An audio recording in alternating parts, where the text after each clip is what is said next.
चलिए बात करते हैं अडानी पावर लिमिटेड की। क्या है लेटेस्ट न्यूज़? क्यों आज कंपनी में फिर से हमें एक हलचल, एक तेजी देखने को मिल रही है? और सबसे इम्पोर्टेंट, ये जो तेजी है ये कब तक रहने वाली है? किन किन बातों का हमें ध्यान रखना है, चलिए इस वीडियो में समझते हैं। तो सबसे पहले हमें ये ध्यान में रखकर चलना है कि अडानी पावर ने पहली बार 1:5 के फॉर्म में स्टॉक को स्प्लिट किया है। रिकॉर्ड डेट ऑलरेडी मैं आपको कल भी बता चुका हूँ, 22 सितंबर थी, जो कि अब निकल गई है। और जब से रिकॉर्ड डेट निकली है, फेस वैल्यू भी आप देख सकते हैं 2 रुपये हो गई है। पहले फेस वैल्यू 10 रुपये हुआ करती थी, यानी कि पहले जिसके पास भी एक शेयर था अब वो 5 शेयर्स के अंदर डिवाइड हो गई हैं। तो इस बात से ही समझ में आ जाता है कि अडानी पावर ने स्टॉक स्प्लिट कर दिया है। और जब स्टॉक स्प्लिट होता है तो स्टॉक प्राइस काफ़ी ज़्यादा कम हो जाता है, लगभग 149 रुपये पे आज ये ट्रेड होता हुआ नज़र आ रहा है। इससे जो रिटेल इन्वेस्टर्स हैं वो ज़्यादा पार्टिसिपेट करते हैं कंपनी में,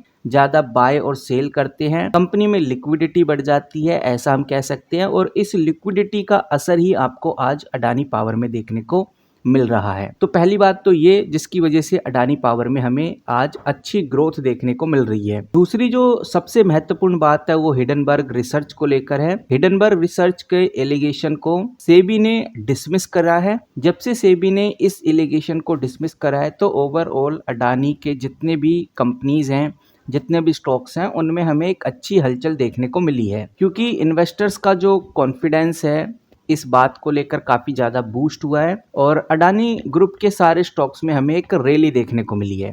और कह सकते हैं कि अडानी पावर में इस न्यूज़ के बाद लगभग 35% के आसपास का कंपनी ने जंप भी किया था, क्योंकि एक महीने का रिकॉर्ड आप देखेंगे तो 24% की ग्रोथ आपको देखने को मिलेगी। तो दूसरी ये सबसे इंपॉर्टेंट बात रही। तीसरी बात एक बड़े ब्रोकरेज की है, मैं ऑलरेडी बता चुका हूँ, जो मॉर्गन स्टैनली हैं वो अडानी पावर को लेकर ओवर वेट की रेटिंग दे रही हैं। उन्होंने प्राइस टारगेट भी बता दिया था कि 818 रुपये तक ये कंपनी जाने वाली है। और ये जो प्राइस टारगेट है स्टॉक स्प्लिट से पहले बताया था।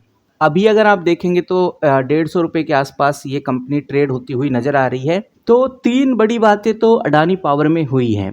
तीनों बड़ी बातें मैंने आपके साथ शेयर की। पहली, हिडनबर्ग की जो रिपोर्ट थी उसको डिसमिस कर दिया है सेबी ने। दूसरी सबसे बड़ी बात, मॉर्गन स्टैनली इस कंपनी को लेकर ओवरवेट की रेटिंग दे चुके हैं और प्राइस टारगेट भी उन्होंने अच्छा खासा रखा। तीसरी जो सबसे बड़ी बात कि कंपनी ने अपने स्टॉक को स्प्लिट किया, और ये काफी इंपॉर्टेंट बात थी। तो ये 3 पॉजिटिव न्यूज के बाद हमें ये भी समझना चाहिए कि Adani power mainly thermal power generation sector से बिलोंग करती है, जो ओवरऑल इंडियन पावर सेक्टर का ही हिस्सा है, इंक्लूडेड रिन्यूएबल और नॉन रिन्यूएबल एनर्जी का। और आज 25 सितंबर 2025 को पावर सेक्टर में कुछ बड़ी खबरें हमें देखने को मिल रही हैं। इन बड़ी खबरों की वजह से भी इन्वेस्टमेंट और गवर्नमेंट का जो ग्रोथ है वो बढ़ता हुआ नजर आ रहा है, और इन्वेस्टर्स का भी अट्रैक्शन अडानी पावर में और ज्यादा हो रहा है। जैसे अगर हम आज की ही बात करें, आप देखिए 24 सितंबर 2025 यानी कि कल की बात है, बट आज में ही ये काउंट होगी। साफ इधर नजर आता है कि आज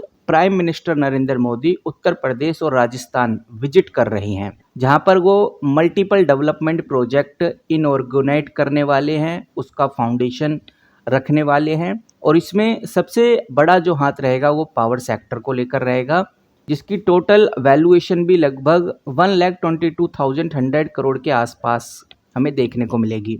स्पेशली बंसावरा में ये इनोग्रेशन हमें ज़्यादा देखने को मिलेगा।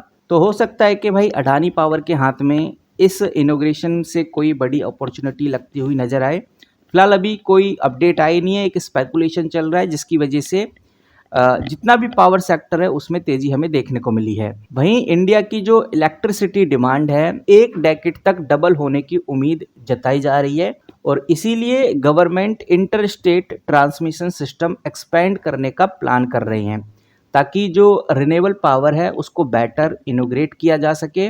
और ये थर्मल पावर कंपनीज जैसे अडानी पावर के लिए काफ़ी इम्पोर्टेंट है, क्योंकि ओवरऑल जो डिमांड है वो बढ़ रही है। और ये भी हमें ध्यान में रखकर चलना चाहिए कि गवर्नमेंट ने रिन्यूएबल एनर्जी इक्विपमेंट के ऊपर जीएसटी 12% से घटाकर 5% कर दिया है, जिससे डिस्ट्रीब्यूशन कंपनी को हर साल 3,000 करोड़ से भी ज़्यादा की सेविंग होने वाली है। और रूफटॉप सोलर है वो भी काफ़ी सस्ते हो जाएंगे।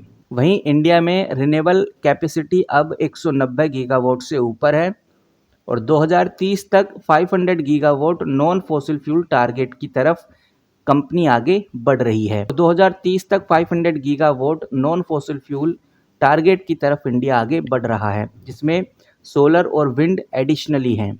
तो ये सभी बातें, ये सभी न्यूज़ पावर सेक्टर में एक पॉजिटिव सेंटीमेंट क्रिएट कर रही हैं, अडानी पावर में एक पॉजिटिव माहौल दिखा रही हैं। तो कहने का मतलब ये है कि अडानी पावर में अभी पॉजिटिव माहौल बना हुआ है, चाहे आप न्यूज़ के प्रोस्पेक्टिव से देखें, कंपनी के प्रोस्पेक्टिव से देखें, या कंपनी जिस सेक्टर से बिलोंग करती है उस सेक्टर के प्रोस्पेक्टिव से देखें।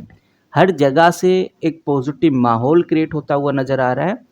और इन्हीं कुछ रीज़न से अगर आप आज अडानी पावर को देखेंगे, मैं रिफ्रेश करके आपको दिखाना चाहूँगा। यहाँ पर आप देखिए अडानी पावर आज के दिन लगभग 4.29% के आसपास ग्रो होता हुआ नज़र आ रहा है। वो भी ऐसे केस में जब Nifty 50, Sensex, Nifty bank, Nifty IT small cap हमें कोई खास परफॉर्मेंस में देखने को नहीं मिल रहे, बट अडानी पावर बढ़ रहा है। तो इसके पीछे का जो रीज़न है वो मैंने आपके साथ शेयर किया। अब जैसे जैसे कोई बड़ी न्यूज़, कोई बड़ी खबर आती है, मैं आपको बताता रहूँगा। चैनल को सब्सक्राइब करके रखिए ताकि आपसे इस तरह की अपडेट मिस ना हो सके। मिलते हैं गाइस किसी नई वीडियो के साथ, तब तक के लिए take care and good bye.